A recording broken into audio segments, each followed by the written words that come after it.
मानव जायसवाल जी, मानव जी, क्या ऐसा हो सकता है या ऐसा होता है कि एक सरकार और आप सब विभिन्न राजनीतिक दलों के सांसद सदन में मौजूद, तो सरकार फायदे में हो जाती है क्योंकि आप एक मत एक राय नहीं हैं, जिसकी तरफ साफ तौर से इशारा नागर जी भी कर रहे हैं।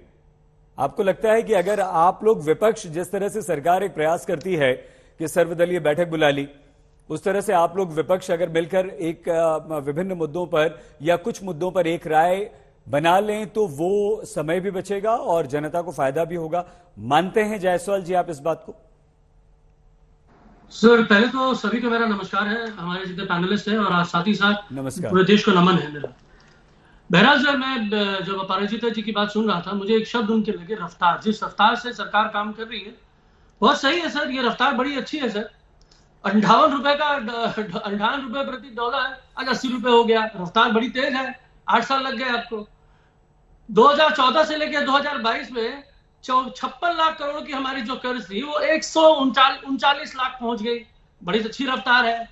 अनएम्प्लॉयमेंट, बेरोजगारी, जहां 4.7 का दर था 7.8 पहुंच गया, लगभग डबल, बड़ी तेज रफ्तार है। ऐसे अनंत रफ्तार है सर। जो कर्ज था हमारे ऊपर 44,000 रुपए का, लाख के पार हो गया, ये भी बड़ी तेज रफ्तार है। और एलपीजी सर, एलपीजी 410 रुपए से भी कम था, अभी 1100 पड़ गया सर, ये भी बड़ी तेज रफ्तार है। रफ्तार में है ये सरकार रफ्तार में है। ये जब रफ्तार होता है ना सर, तो बहुत सारे लोग बिछड़ जाते हैं। हमारा देश बिछड़ रहा है, इनको नहीं दिख रहा है। हमारे देश के नागरिक बिछड़ रहे हैं, इनको नहीं दिख रहा है। हमारे युवाओं के पास रोजगार नहीं है, वो बिछड़ रहे हैं, इनको नहीं दिख रहा है। जहां एग्जाम होना चाहिए वो एग्जाम नहीं हो पा रहे हैं, हमारे जो स्टूडेंट हैं वो बिछड़ रहे हैं, ये इनको नहीं दिख रहा है। सर, दिख क्या रहा है इनको अमृत काल दिख रहा है। अमृत चाहिए इनको, इनका लोभ देखिए सर, इनको अमृत चाहिए, लेकिन पूरा देश जहर पी रहा है, इनको नहीं दिख रहा है। ये है रफ्तार सर इस सरकार की। जहां तक हमारे जो भाई साहब हैं बीएसपी के, बड़ा सुंदर से उन्होंने विवरण दिया। 10 एमपी हैं उनके, बहुत अच्छी बात है। कितनी सीटें हैं एमएलए के सर? 10 एमपी में कम से कम 55-60 सीटें तो आपको मिल जानी चाहिए थी। 2022 में इलेक्शन हुआ था, 21-22 में क्यों नहीं मिला सर आपको? क्यों? क्योंकि आप ऑपोजिशन में नहीं है, आप गठबंधन में है, बिना नाम किए गठबंधन में है, एनडीए। सर, एनडीए है, भाजपा की जो सरकार है वो एनडीए के साथ चलती है। कितने अपने साथियों से ये विमर्श करते हैं? 134 बिल में 13% बिल, लगभग 17 बिल को ये बोलते जाइए जाके इसका विश्लेषण कर लीजिए, चर्चा कर लीजिए, उसके बाद हम इसको पार्लियामेंट में लाएंगे। यूनियन बजट, जो फाइनेंशियल बजट होता है, 73% बजट बिना चर्चा से ही हो जाता है। ऑर्डिनेंस, सर ऑर्डिनेंस क्यों आता है सर? इमरजेंसी के टाइम होता था ना, कोई इमरजेंसी हो, कोई कंटिजेंसी प्लान हो, तो भैया ठीक है हम ऑर्डिनेंस से पास कर देंगे। ऑर्डिनेंस तो इनका नया पास मार्किंग है sir, 4.2 ordinances in every 10 bills. क्या कारण है सर? क्या इमरजेंसी है? पिछले 8 सालों में सच में इमरजेंसी। मैं एक और डिबेट में बैठा था सर, वहां बीजेपी के ही प्रवक्ता बोले थे इमरजेंसी में ऑर्डिनेंस पास की जाती है। तो मुझे लगा कि शायद 8 साल में हम इमरजेंसी में जो हम चिल्ला रहे थे, ये तो बीजेपी के प्रवक्ता एक्सेप्ट कर रहे हैं। तो मुझे अच्छा लगा, चलो ठीक है, किसी ने तो अपने आप को आईने में देखा। ये जो सरकार है सर, जिस रफ्तार से चल रही है, जिस रफ्तार से हमारे देश नीचे की तरफ जा रहा है, विश्व में बड़े लोग चिल्ला रहे हैं जी हर मोदी, हर मोदी, हर मोदी। क्यों?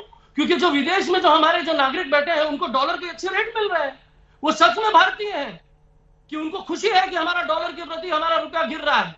सर, कल से श्रावण मास का पहला सोमवार है सर, आपके माध्यम से मैं पूरे देश को हर हर महादेव, हर हर महादेव कहना चाहता हूं। मैं बताना चाहता हूं पूरे देश को कि महादेव ही इनकी लंका ढाएंगे। आज श्रीलंका में जो हाल हो रहा है, हमारा देश बेहाल हो रहा है, इनको चिंतन नहीं है सर। कौन से पड़ोसी से इन्होंने अच्छा संपर्क रखा है? चाइना वहां से आंख दिखा रहा है, इनको डिस्कशन नहीं करना है। पार्लियामेंट में हम डिस्कशन करना चाहते हैं सर, हम चाहते हैं डिस्कशन हो, लेकिन ये भगोड़े हैं।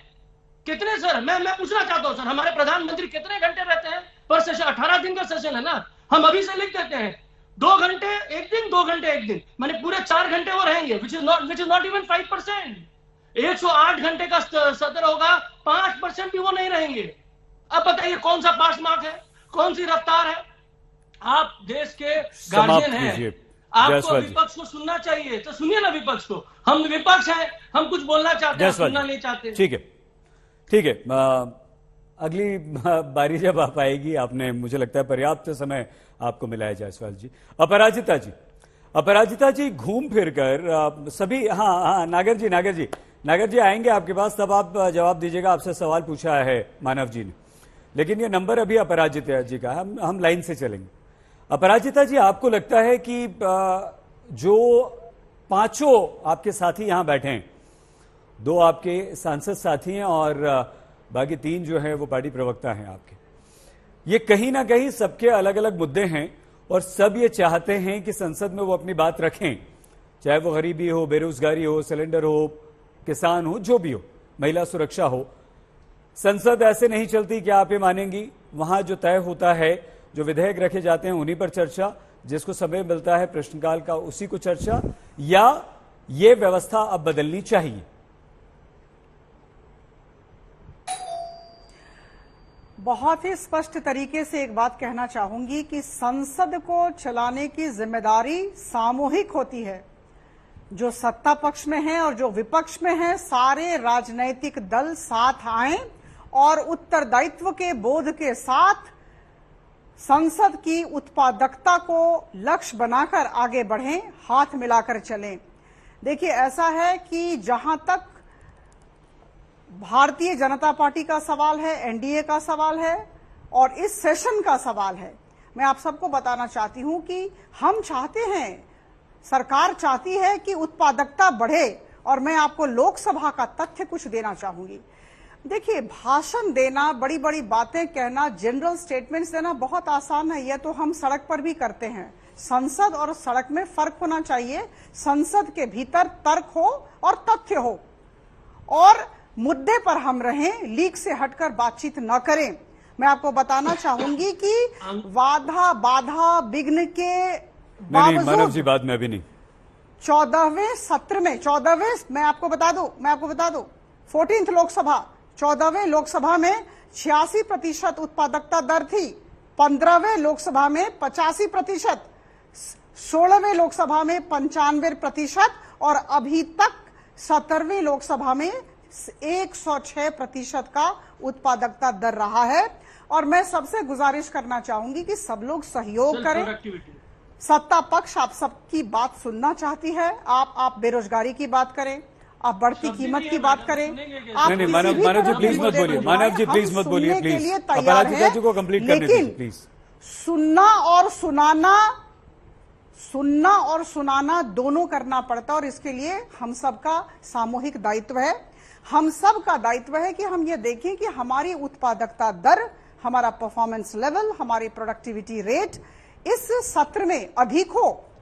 और देखिए, सिर्फ हंगामा करने से नहीं होता है। अरे भाई, मैं बार बार कहूंगी, पुनरावृत्ति करूंगी, तथ्य लाएं, तर्क लाएं। एक मैं लोकसभा की सांसद हूं, मुझे याद है जब फार्म लॉस के ऊपर बातचीत हो रही थी, अरे 2000 से फार्म लॉस पर बातचीत हो रही थी, उसके बाद इसे लाया गया।